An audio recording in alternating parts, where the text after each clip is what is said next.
Alright guys, so I'm here at the UK Games Expo and I'm here with Benjamin, another Ben from Cerberus Studios, because we found these absolutely amazing miniatures that we had to show off. So, Benjamin, talk us through all of these, because I believe you've got like a miniatures range that's also going to be developing into a role-playing game and all sorts of things. So yeah, go for it, man. So initially all the miniatures you see here are, well, they're in various ranges, various scales. We've got Mortal's Reckoning, which is my Greco-Roman game. We're currently developing a role-playing game for this range, but at the moment they're miniatures only.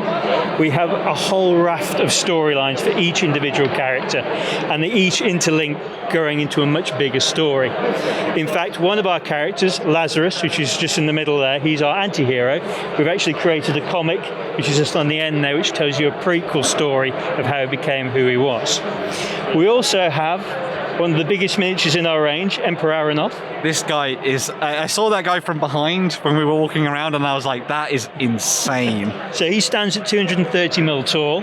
He's the big bad of my other IP, which is Celestial Affinity, which is a 54mm scale medieval horror. And as you can see there, he's surrounded by his minion demons, who are the horde in my story. Very cool indeed. So when people come to the show this weekend, can they pick up some of the miniatures for themselves and have a go at them, yeah? Every single miniature here is for sale. We also have a debuting miniature for the show, which is Commander Ezio for Mortal's Reckoning.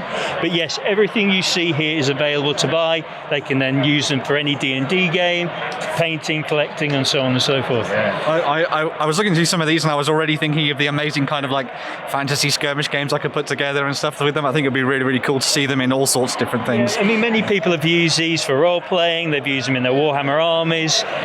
So many people have used the goddess in so many Chaos armies and Necron armies. I can't count, but it's really interesting from my point of view to see how people want to assimilate these into their own games, whether that be their own role-playing or even, as you say, into Warhammer or anything like that. Yeah. So obviously you're saying you're working towards that role-playing game and stuff like that. What's the kind of timescale for you looking towards that? Well, we're playtesting the role-playing game at the moment, so we're hoping by December we'll have something where you can all have a proper playtest and throw yourself into the world I'm creating, and then it'll be for release next year.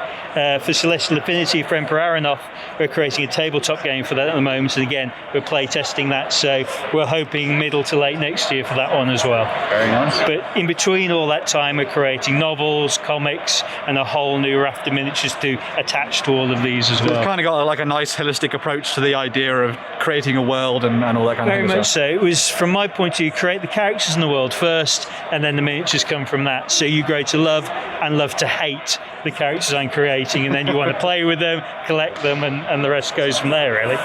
So yeah, guys, if you're here at the UK Games Expo, make sure to come and check out Cerberus Studios. I'm going to put you on the spot. Do you remember your booth number? No, off the top of my head, I don't, but we're in Hall 2. That's terrible of me. Don't worry, though, because if you make sure that you get yourself a program, it'll have Cerberus Studios in there. Go and check them out. So. Check out these amazing miniatures. I'm already considering where I'm going to take these with role-playing and stuff. I think that's going to be really cool. So, yeah.